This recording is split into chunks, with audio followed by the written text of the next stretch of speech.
నమస్కారం. రామకథల ఛానల్కి స్వాగతం.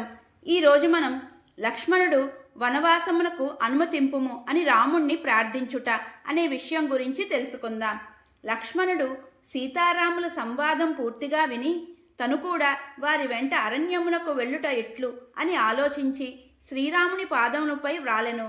అన్నా, వనములకు వెళ్ళడానికి నీవు నిశ్చయించుకున్నచో నేనును నీతో వచ్చెదను. ధనస్సును చేతబట్టి రక్షణగా మీ వెంట నడుస్తాను.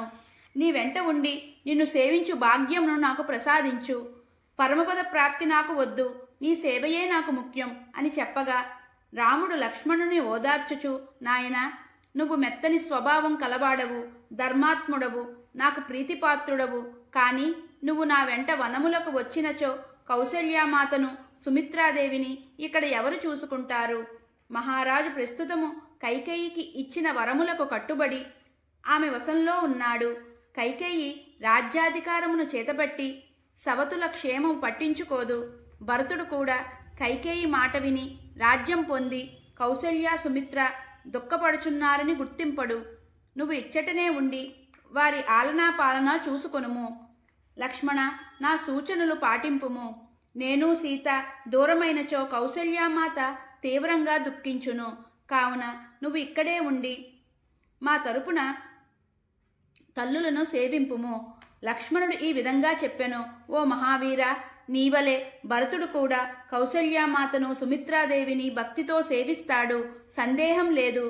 రామ, కౌసల్యామాత ఆధీనంలో 1000 గ్రామాలు ఉన్నవి.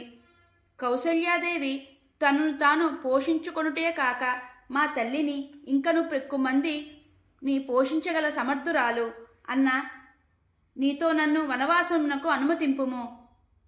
అది ఏమాత్రమూ ధర్మవిరుద్ధం కాదు.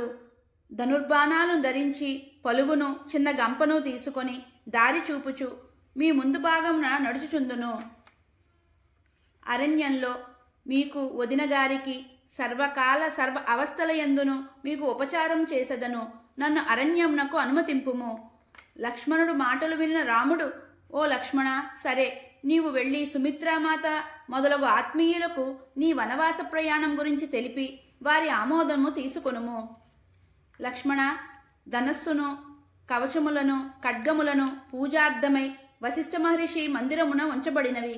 వాటిని త్వరగా ఇక్కడికి తీసుకొని రమ్ము అని చెప్పగానే లక్ష్మణుడు అందరి ఆమోదం పొంది గురువుల అనుమతితో దివ్యాయుధములను అన్నిటినీ తీసుకొని వచ్చి శ్రీరామునితో చూపించెను. లక్ష్మణ, నా వద్ద ఉన్న ధనమును బ్రాహ్మణులకు, నన్ను ఆశ్రయించిన వారికి పంచిపెట్టుము. తరువాత మంత్రులను, బ్రాహ్మణులను తీసుకొని రమ్ము.